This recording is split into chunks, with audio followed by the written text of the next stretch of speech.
Competitive એક્ઝામની અંદર વારંવાર number series, alphabet, coding, decoding related વારંવાર પ્રશ્ન પૂછાતા હોય છે.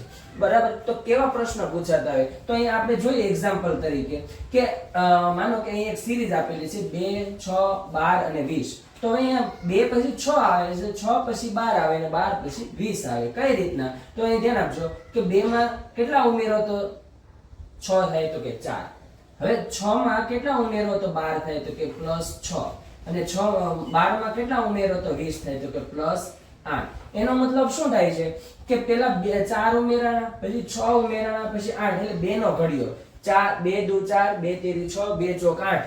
બરાબર, અને પછી અહીંયા કેટલા આવશે તો કે 10. 2 પંચા 10. તો 20 માં 10 ઉમેરો તો અહીંયા કેટલા મળે તમને?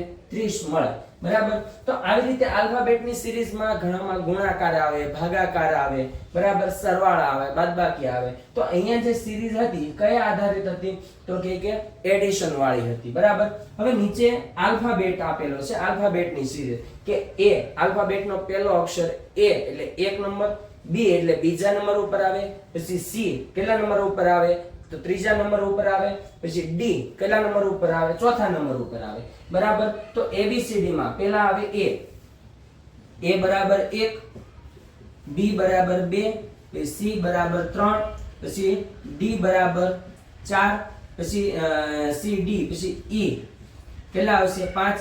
આવી રીતે આપણે લેવાના છે. બરાબર, તો D બરાબર કેટલા આવે છે તો કે 4. કેટલા આવે છે? 4. બરાબર, પછી O બરાબર કેટલા છે તો કે O બરાબર આવે છે 15. કેટલા આવે છે? 15. અને G બરાબર કેટલા આવે છે તો કે G બરાબર આવે છે 7. તો ભાઈ આનો સરવાળો પણ પૂછી શકે કે આનો એડિશન સરવાળો કરીને કેટલો જવાબ આવે જણાવો. તો જો 15 ને 7 22 અને 22 ને 4 કેટલા થાય તો કે 26. આનો જવાબ કેટલો આવે છે? 26 આવે. તો વારંવાર આવા પ્રશ્ન તમને પૂછાતા હોય છે. નીચે આપેલું છે કોડિંગ અને ડીકોડિંગ કે C બરાબર D હોય, A બરાબર B હોય, T બરાબર U હોય તો કઈ રીતનું શું આવે છે? બરાબર, આમાં પેટર્ન શું બને છે તો ધ્યાન આપજો. C બરાબર D અને A બરાબર B અને T બરાબર U. તો જો ધ્યાન આપો, B પછી શું આવે? C પછી તો કે D, A પછી B અને T પછી શું આવે? U. તો અહીંયા શું માનો કે બેટ આપેલું છે B A T. બરાબર, તો બેટ નો B પછી શું આવે તો કે C, A પછી શું આવે? B આવે, T પછી શું આવશે?